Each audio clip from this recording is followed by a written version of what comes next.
relación van a entrar el sistema nervioso y el endocrino permanentemente. El mismo hecho de que en el eje hipotálamo, hipofisiario y los órganos efectores que se va a darse, hay una relación permanente. El hipotálamo, que es sistema nervioso, ¿no? La hipófisis, que va a tener una parte que va a ser un lóbulo anterior y otro lóbulo posterior, ¿no? De alguna manera, entonces, va a tener la liberación de las hormonas, la adenohipófisis, la neurohipófisis, que va a haber.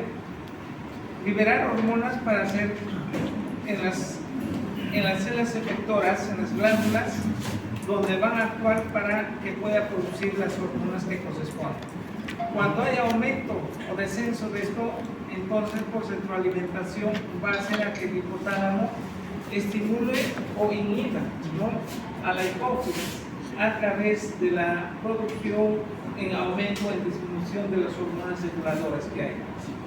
Por tanto, en permanente, ya sea un T3, T4 aumentado, hará que las hormonas del hipotálamo, hormona liberadora de tiroxina, cuando hay disminución, aumente acá.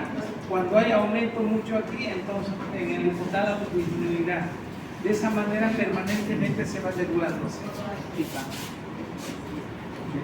Las relaciones del sistema nervioso endocrino se ponen en evidencia porque ambos controlan casi todas las actividades metabólicas y hemostáticas del individuo.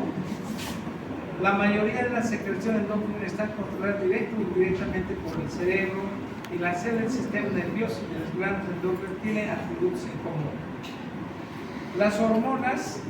Las hormonas intervienen en la reproducción, crecimiento y desarrollo, en mantenimiento del medio interno y también en la producción y utilización de depósitos de energía.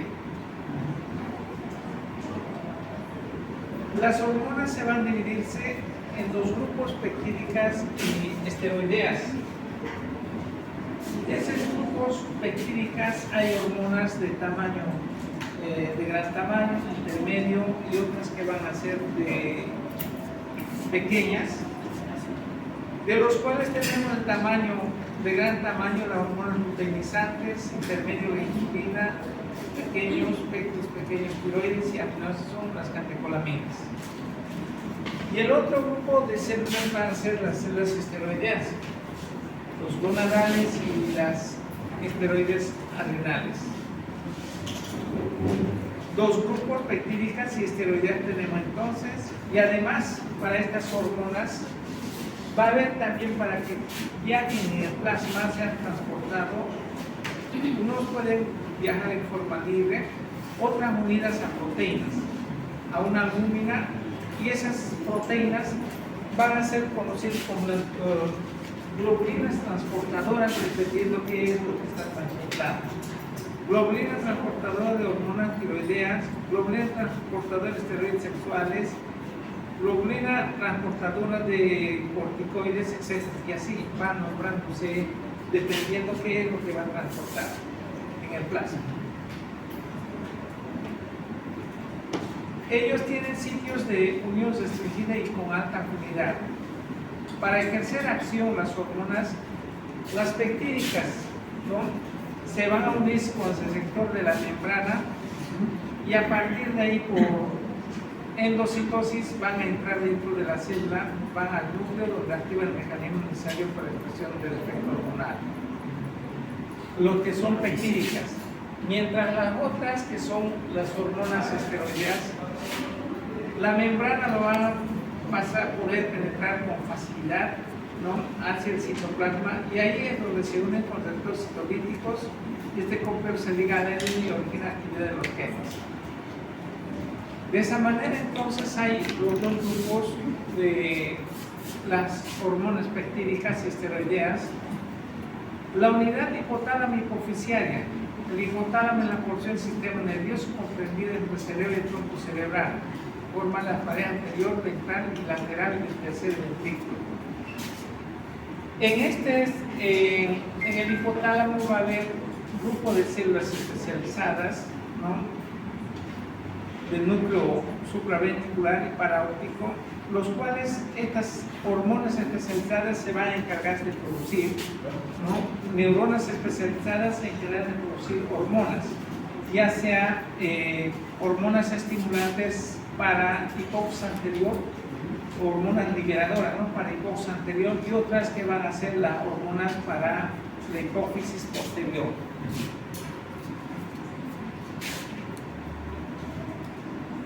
El conjunto de neuronas hipotalámicos que dan origen a la neurohipófisis toma forma de embudo, lo cual se le llama hipotíbulo, estructura que constituye la base del hipotálamo. En el hipotálamo hipofisiario, la hipófisis se divide en una porción anterior, adenohipófisis o lóbulo anterior, una porción intermedia, lóbulo intermedio y un lóbulo posterior, neurohipófisis. Las neurohipófisis en sí van a estar formadas, ¿no?, por las terminaciones nerviosas, o sea, de supraóptico para ventricular, los cuerpos neuronales van a estar en el hipotálamo, en las paredes del tercer ventrículo. Supraóptico para ventricular, los axones son los que van a llevar hasta neurohipófisis. Y a nivel de esas hormonas, estas neuronas que han producido las hormonas, en este caso los dos que van a ser de hipófisis posterior, ¿saben cuáles son los dos? La oxitocina y la vasopresina. Estas dos en sí se van a producirse en estas neuronas. Por los axones van a llegar hasta neurohipófisis, y a nivel de la neurohipófisis lo que van a hacer es liberarse. Ahí es donde se liberan, ¿no? Luego se cruzan aquí y aquí se van a liberarse. En cambio, de las neuronas adenohipófisis, aquí adelante en la hipófisis anterior van a existir grupos celulares especializados para producir las hormonas, los cuales esos grupos celulares llamadas tropas, ¿no?, dependiendo de qué somatotropas, tirotropas, etcétera. Estas células tropas van a ser estimuladas por otras hormonas que van a producirse también en el hipotálamo, pero estas hormonas son los conocidos las hormonas liberadoras. Hormonas liberadoras de tirotropina, aquí se produce y va a venir a estimular a las células tirotropas para producir que estas células tirotropas empiecen a producir la tirotropina, ¿no? Y esa tirotropina a la tiroides para que aumenten de 3 a 4.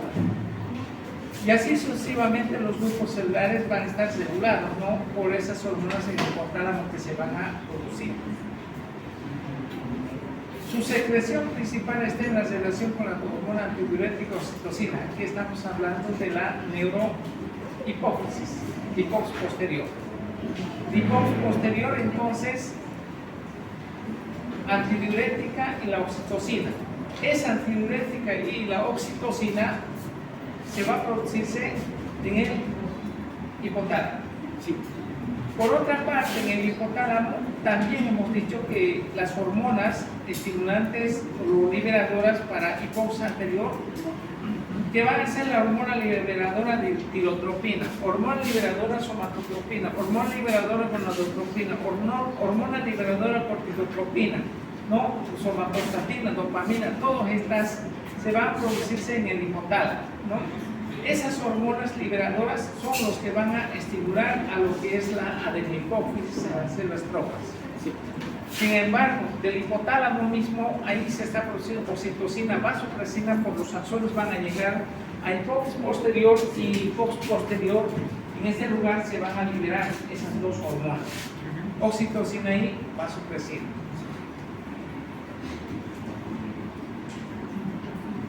Eso es lo que va a suceder entonces si estamos hablando de hipófisis, secreción principal de secreción hormona antidiurética y oxitocina. Además produce hormonas liberadoras, tirotropina, corticotropina, ¿no?, hormona liberadoras, gonadotropina, somatotropina, y además dopamina, somatostatina, etc. Sí.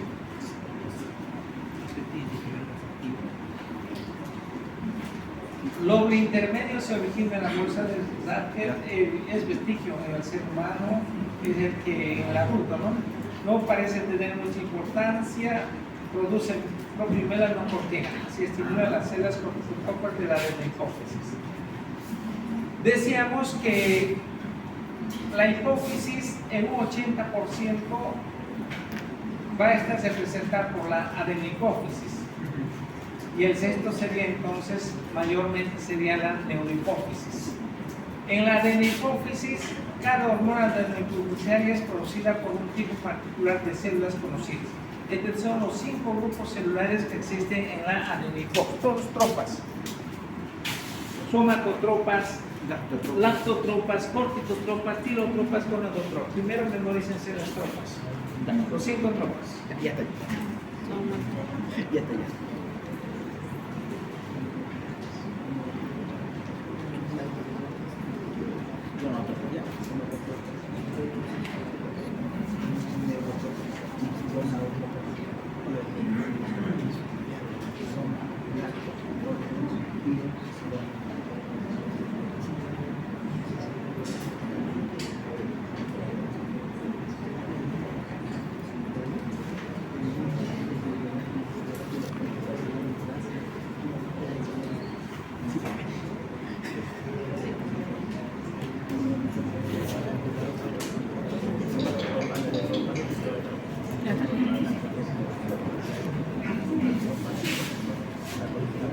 Bueno, son los 5 grupos de células tropas que están en la adenocófisis. Sí. Somatotropas produce entonces somatotropina, hormona de crecimiento. Lactotropa produce prolactina. Corticotropas, corticotropina, tirotropas, tirotropina, gonadotropas, folículo estimulante y luteinizante. 5 grupos celulares y van a producir 6 tipos de hormonas. Las gonadotropas, folículo estimulante y luteinizante, dos van a tener. Eso es de la adenocófisis, ¿no? Lo mismo entonces ahí estamos viéndolo, los grupos celulares, corticotropas, tirotropas, gonadotropas, somatotropas y lactotropas, ¿no? De los cuales basófilas, acidófilas, somatotropas y lactotropas son los demás basófilas, dos acidófilas. En la adenocófisis secretan 6 hormonas peptídicas necesarias. ¿Cuáles son las 6 hormonas en la adenocófisis? Los 5 grupos celulares. Uno es Somatotropa, lactotropa, Tirotropa, corticotropa, gonadotropa, corticotropa. Los 6 tipos de hormonas en la adenocófisis. En la neurohipófisis se van a liberarse 2, ¿no? ¿Cuáles van a ser de la neurohipófisis? La oxitocina y la ADH. Regulación hipotalámica de la hipófisis. Las neuronas neurohipofisiarias son la vía final común mediante el cual sistema nervioso sobre hipófisis anterior. A través de neocorticoides, acetilcolina, dopamina, serotonina, epinefrina, norepinefrina, histamina, glutamatos, etc. De alguna manera, las hormonas de las células efectoras, cuando aumentan o disminuyen, entonces van a actuar a nivel del hipotálamo para que el hipotálamo empiece a liberar las hormonas liberadoras para ir regulando la producción de estas. Ya habíamos mencionado las hormonas liberadoras, tirotropinas, dopamina, hormonas liberadoras, somatotropinas, somatostatina, hormonas liberadoras, gonadotropinas, hormonas liberadoras, corticotropinas, etc., ¿no? Esas hormonas liberadoras entonces van a ir regulando.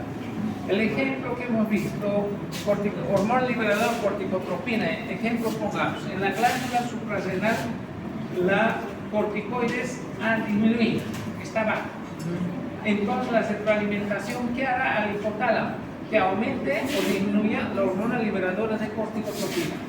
En este caso esto comenzará a aumentar. Y esta hormona liberadora de corticotropina, ¿sobre qué tipo de células va a actuar en la adenocófisis? Corticotropa. en corticotropa. Y las corticotropas comenzarán a producir Corticotropina. Corticotropina. y la corticotropina actuará en la glándula suprarrenal, corteza suprarrenal. Y la corteza suprarrenal comenzará a aumentar la producción de corticoides y así se va a equilibrar. Y al revés también va a ser. Cuando aumenta, lo inhibe también. Entonces, hipotálamo con la hipófisis están de esa manera relacionándose su función. Feedback a la retroalimentación constituye un método más típico de regulación de la función de la glándula. Bueno. Regulación neuraxial. Ganglio cervical superior envía fibras a la hipófisis y por este mecanismo puede ejercer una acción inhibitoria del efecto masturbación. Regulación nerviosa autónoma de las glándulas periféricas. Es evidente en cada glándula una regulación del nivel neurovegetativa y la regulación autónoma está coordinada con centros reguladores superiores situados en el hipotálamo e intervienen en vasos como incidencia y expresión de glándulas endócrinas.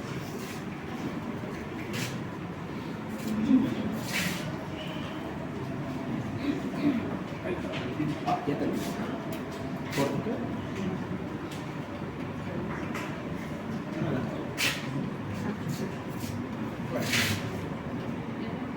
Oh,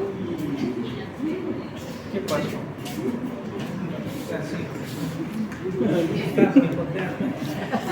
Estímulos procedentes de sensitivos, sensorial, psíquicos, de alguna manera también van a tener su acción en la regulación y la producción de las hormonas. Los estímulos sensitivos, como la succión del pezón, actúa a través del médula espinal y origina liberación de la secreción de la prolactina. Ahí estaría el ejemplo entonces de los estímulos sensitivos. Y la oxitocina, ¿no? Y por ello baja la leche postparto. De esa misma manera, los estímulos sensitivos y otros también los sensoriales. En los sensoriales es cierta especie de secreción de hormonas psicofisiales, está incluida en la luz de la temperatura, el tacto, el olfato, ferormonas y otros estímulos incluyendo sonidos. En lo psíquico, aquí está capaz de secreción de determinadas hormonas que ocurre de sentar. Este es el ejemplo que se da, ¿no?, en la liberación de hormonas de crecimiento, donde no es lo mismo los estímulos psíquicos que tengan un ambiente acogedor de padres, hermanos que se crían algún niño, que en aquellos que se van a criarse en orfanatos. A pesar que los orfanatos tienen quizás mejor que de muchas casas que tenemos, no nos preocupamos ni nutricionista, nada, ni el equilibrio nutricional, nada, ¿no? Los orfanatos tienen nutricionistas, muchas veces de ellos integrados en esa institución, ¿o no? De comer, comen su desayuno, almuerzo, cena, leche, todo están tomando lo que en casa los niños no pueden tomar todavía, ¿no? Pero sin embargo, en relación a las personas normales, tienen que tener alteraciones de crecimiento pacientes, son inhibidos, ¿no? Entonces es el ejemplo que los estímulos psíquicos también pueden participar en la producción y la liberación de las hormonas, en este caso el ejemplo de hormonas de crecimiento sería.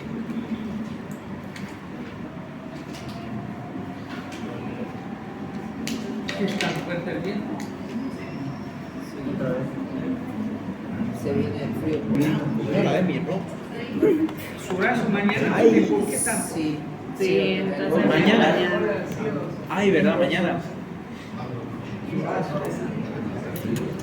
Pituitarismo. Hipopituitarismo. Hipopituitarismo. Si bien hemos mencionado la producción de las hormonas que se van a darse en la hipófisis, en el hipotálamo, ¿no? El estado resultante de la disminución de la secreción de las hormonas hipofisiarias puede verse a la lesión de la hipófisis o puede ser también del hipotálamo, cualquiera de los dos. O también podría ser de la glándula efectora, ¿no? Este ejemplo podríamos mencionar hablando de hipo, por ejemplo, de la tiroides. mencionemos. Para que haya un hipotiroidismo tendría que haber 3 niveles. Primer nivel está a nivel de la misma glándula tiroides. Segundo nivel estaríamos en la adenopófisis. Tercer nivel estaría en el hipotálamo. Y si estamos hablando de hipopituitarismo, de hipotiroidismo, hablaríamos hipotiroidismo primario, secundario, terciario. ¿A qué nivel está? ¿No? Si la lesión está en la misma glándula tiroides, estamos hablando de hipotiroidismo primario. Ejemplo, pensemos de que hipotiroidismo primario, ¿no? ¿Cómo estaría T3, T4 en este paciente? Disminuido. Esa disminución, ¿qué haría a la hormona liberadora de tirotropina? La estimula. Estimula. ¿Cómo estaría TDH? Aumentado. ¿Y el TDH qué le diría a las somatotropas? Que aumente su producción. ¿Cómo estaría TSH? Aumentado. Entonces, con mínimo ver las hormonas de T3, T4, ¿no? TDH, TSH, podemos decir, este es primario, este es secundario, este es terciario, ¿no? El ejemplo, pongamos de secundario, que sea hipotiroidismo secundario. ¿Cómo estaría T3, T4? Bajo. TDH, ¿cómo estaría? TDH, liberador, aumentado. TSH, ¿cómo estaría? Aumentado o disminuido. Si es disminuido, seguimos en la primaria, estamos buscando la secundaria. En T3, T4, bajo, aumenta el TDH. ¿No? Y el TDH hace que aumente al TSH, pero la enfermedad está en la glándula, en la adenopófisis. El adenoma está en la adenopófisis, la falla está ahí, no está en la tiroides. Si ahí está la falla, entonces ¿cómo creen que va a estar esto? Disminuido. Y el TSH es por el adenoma, el tumor que está en la adenopófisis no se está produciendo, por eso está disminuido, entonces por ende T3, T4 va a estar también disminuido. Y ese T3, T4 disminuido por su alimentación al TDH hace que aumente. En este caso, TDH aumentado, TSH disminuido, T3, T4 disminuido. Esto sería un hipotiroidismo tipo secundario. Y si TDH está aumentado, pero TDH está disminuido, TSH está disminuido, T3, T4 está disminuido. En este caso, ¿qué sería? Terciario ya sería. Y así se va viendo entonces en todas las glándulas, si es primario, secundario, terciario. Luego está necesitante de disminución de la secreción de una o más hormonas hipoficiales. ¿Esto qué es? Hormona de crecimiento o somatostatina. ¿Quién produce estas hormonas? Las somatotropas. Cuando baja, entonces estamos hablando de talla baja. De talla baja. Cuando disminuye esto.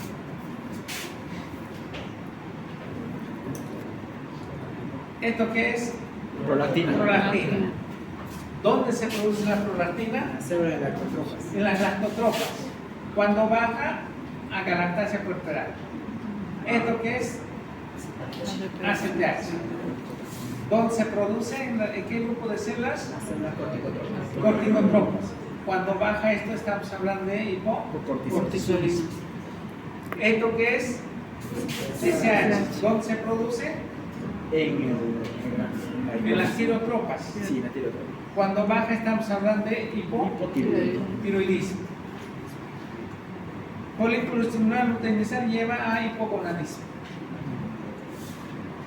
Para hipopituitarismo, las causas más frecuentes: los tumores hipoficiarios.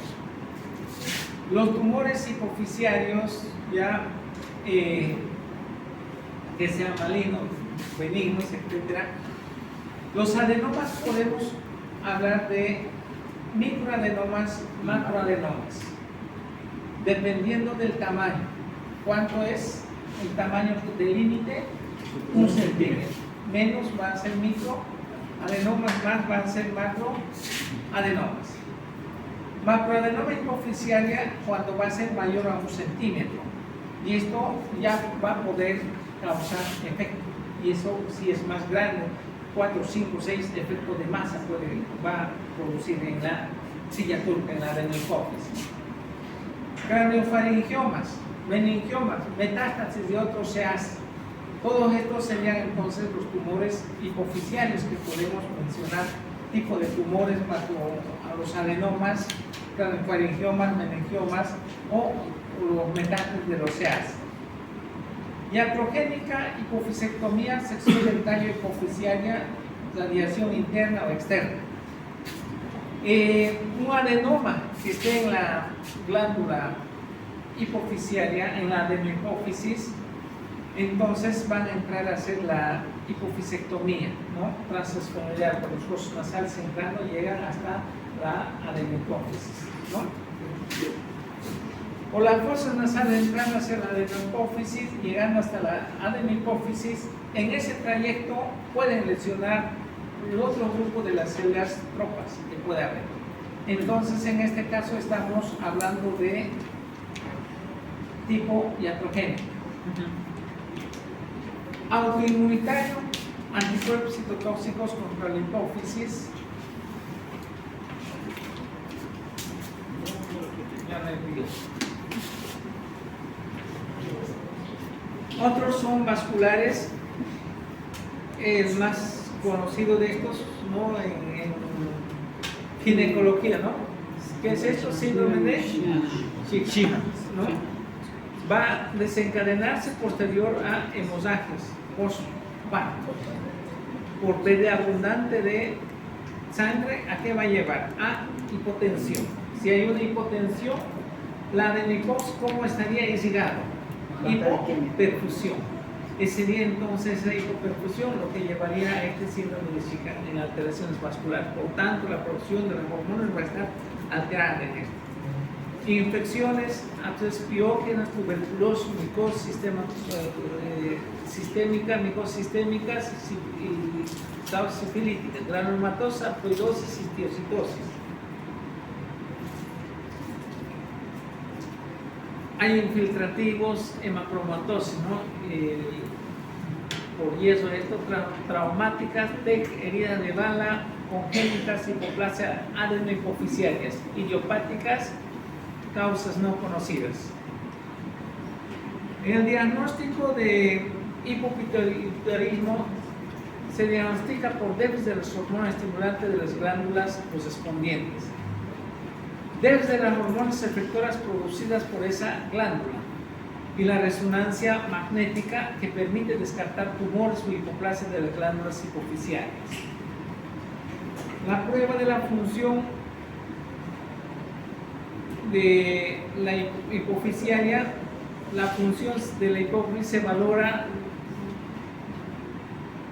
en 3 niveles. Determinación de la función suprarrenal, tiroidea y de las gónadas, ¿no? Entonces, la función de para eso se pedirá supracorticoides, T3, T4, ¿no? Y los folículos estimulantes y gluteinizantes. Determinar si hay alteraciones subclínicas de los ejes reguladoras de la hipófisis. Para ello se emplean las pruebas funcionales específicas. Inyectar. ¿Qué sería esto? La R liberadora, ¿sería? Hormona liberadora de gonadotropina, ¿no? Esto, ¿dónde se va a producir normalmente? En el hipotálamo. Hormona liberadora, en este caso no sintético, se está inyectándose. Con esto la finalidad sería hormona liberadora de gonadotropina, estimular a las células gonadotropas para que aumente la producción de gluteinizante y folículo estimular. La cabeza está por ahí.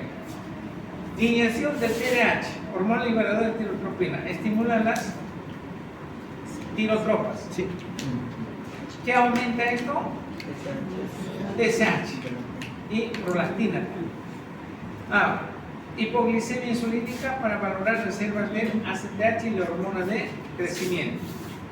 La función adenohipoficiaria puede estudiarse ambulatoriamente de manera completa mediante inyección de hormona liberadora de tirotropina, gonadotropina y corticotropinas.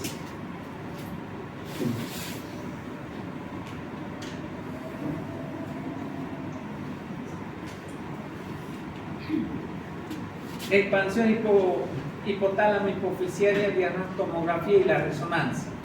En la patogenia existen tres teorías posibles. La alteración de los genes que regula el crecimiento y desarrollo celular. Esa alteración de los genes sería el gen MC, RAS y ABL. Son los códigos genéticos estos. Cuando hay alteración de esto, entonces no va a haber una regulación de crecimiento, no se va a poder regular, va a crecer por demás, ¿no? O también los oncógenos que podemos de potencia con la traducción del segundo mensajero, ¿no? Bueno, puede haber también alteraciones de genes que suprimen el crecimiento o inhiben el crecimiento tumoral. En este caso, los genes P53 o el PR, que es el retinoblastoma. En este caso, como no hay genes que inhiben el crecimiento, también va a estar alterado la formación de los adenomas. Y el tercero posible alteración que es responsable de la muerte celular de la apoptosis. Entonces, en este caso, cuando hay alteración CD95 y el APO1, que permite la sobrevida de los deben morir, ¿no? Manifestaciones clínicas.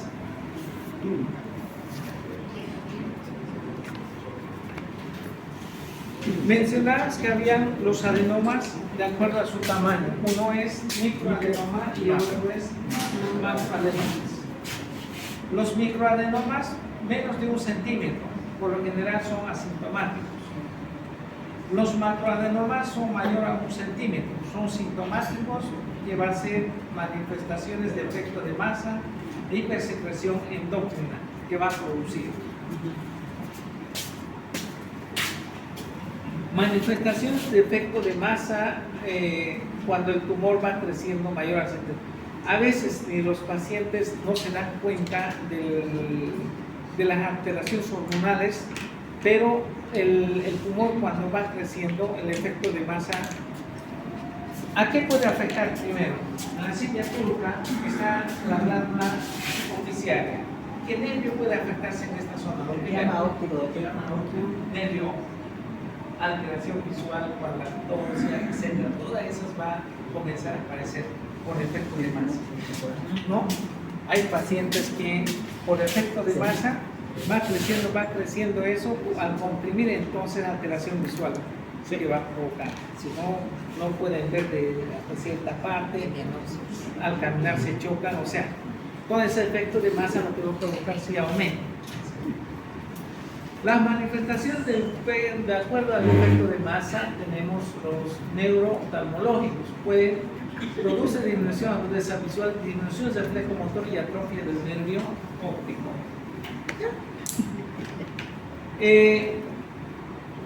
Manifestación endocrinológica debido al efecto de masa. Los adenomas pueden comprimir el tallo hipoficial, producir hiposecreción, hormonas adenohipoficiales, llevar a déficit de hormonas de crecimiento, producir enanismo, déficit de hormonas gonadotróficas, llevar a mujeres a trastornos menstruales, amenorrea, a hombre impotencia sexual, preadolescencia y en preadolescentes ausencia de pubertad, disminución del TSH, hipotiroidismo, disminución del ACTH y llevar insuficiencia suprarrenal.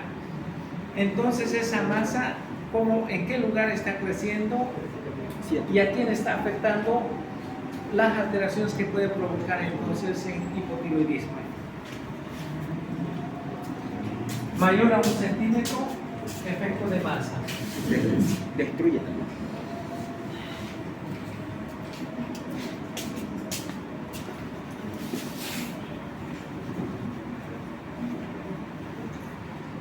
Por otra parte, otro porcentaje puede dar también hipersecreción también, ¿no? Hay algunos que llevan a hiposecreción, otros pueden haber también otro porcentaje de hiposecreción.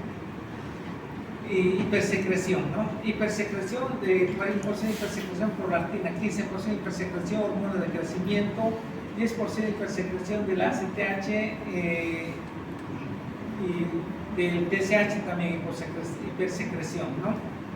Cada uno va a llevar entonces hipersecreción de hormonas de crecimiento, va a llevar a una acromegalia o puede llevar a gigantismo. ¿En quiénes va a llegar a gigantismo? Es en niños que aún están en etapa de crecimiento. Sí. En personas que están en etapa de crecimiento, cartílagos de crecimiento cuando aún no están cesadas.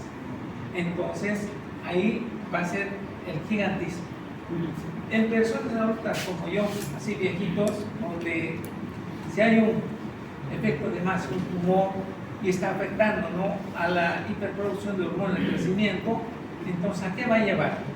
A acromegalia, un crecimiento desproporcionado, ¿no? Ya no va a ser en longitud a la altura, ya no va a ser, sino pómulos ensanchados, lengua grande, ¿no?, labios cruzados, manos más grandes de lo normal, etc. Y los pies, ¿no? Entonces acromegalia. Los tumores extrahipoficiales que invaden la silla turca, craniofaringioma, neoplasia del sólido, quistes, meningiomas, metástasis sea pulmón a partir del sea pulmonar o sea mamarias. Se ve que está haciendo frío, parece. Sí.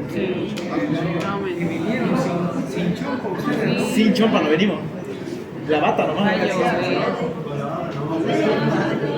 Así puede llegar el frío. No.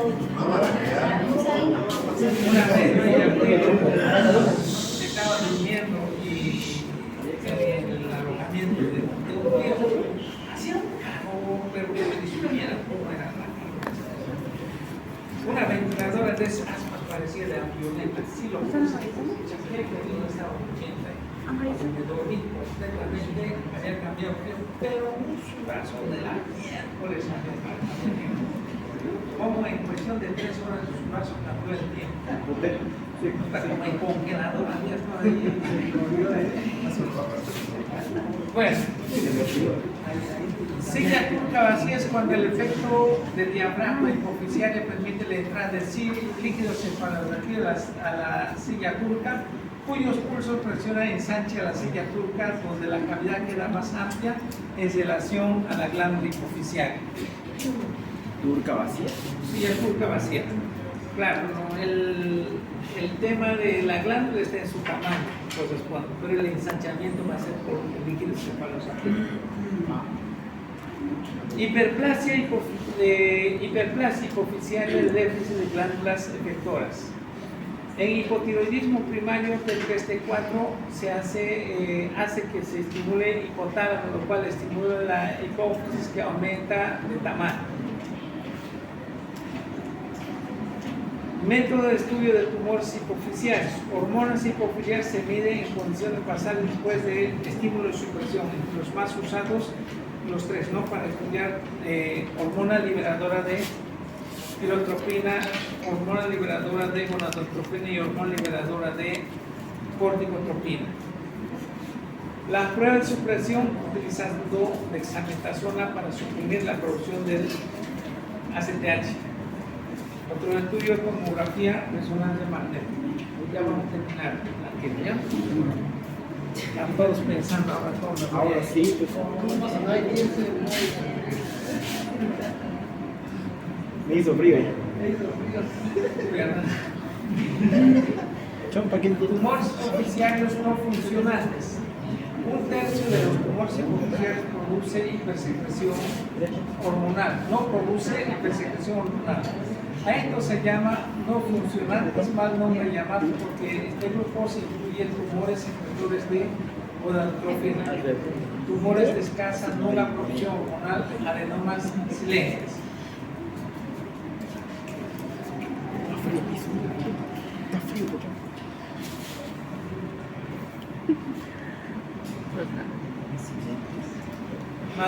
Mal nombrados por este grupo incluye los tumores secretores de gonadotropina. Manifestación clínica de tumores no funcionantes.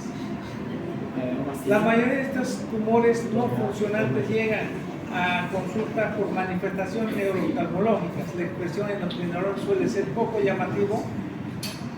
Por lo general consiste en diversos grados de hipotiroidismo detectables solo por pruebas funcionales. Tumores no funcionantes quizás podemos mencionar en hipotiroidismo subclínico, por ejemplo. ¿No?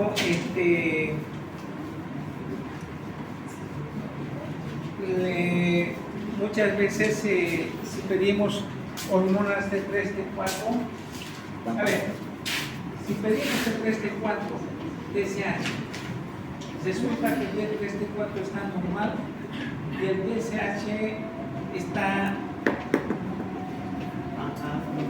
disminuido o aumentado. Ya. En este caso, ¿qué estaría pasando? Que esté aumentado, pongamos. El DSH está aumentado. Y el D3, D4 normal. Hipotiroidismo subclínico. Hipotiroidismo subclínico. La glándula tiroides está produciendo normal sus hormonas, pero ¿a costa de quién? Del TSH. ¿Me entiendes? Está tratando de compensar. ¿No? Pero hay poca respuesta. Sí. Está iniciando entonces el hipotiroidismo.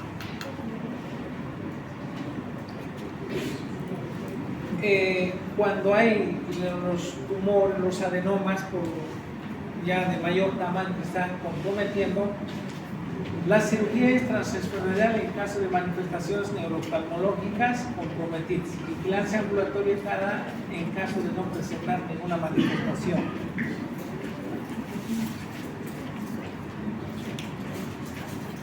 Efectos metabólicos de la lesión del hipotálamo.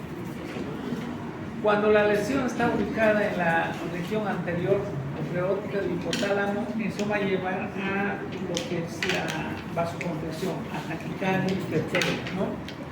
Vasoconstricción paranoide, taquicardia, hipertermias. Cuando la lesión va a estar en el hipotálamo posterior, esto llevaría entonces a bajas temperaturas, diaforesis, vasodilatación, bradicardia, vómitos. Y está en lesión núcleo ventromedial causada por craniofaringiomas, esto llevaría a hiperfagia y a la obesidad.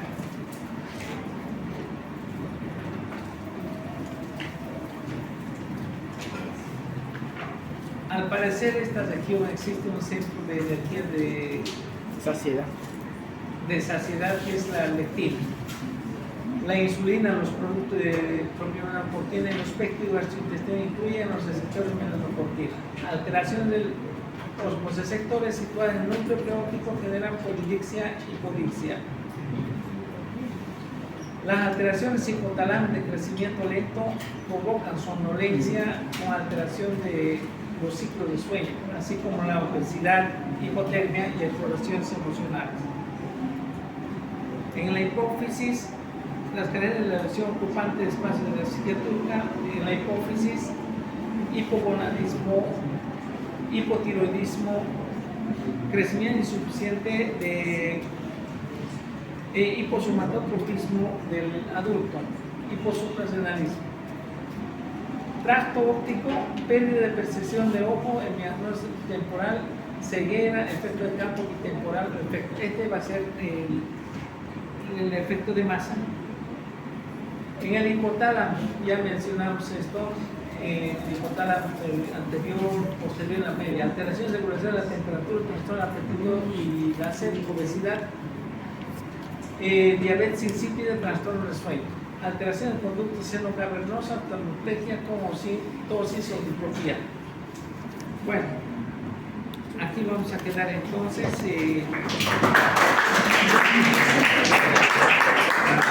¡Qué bendición! El día jueves.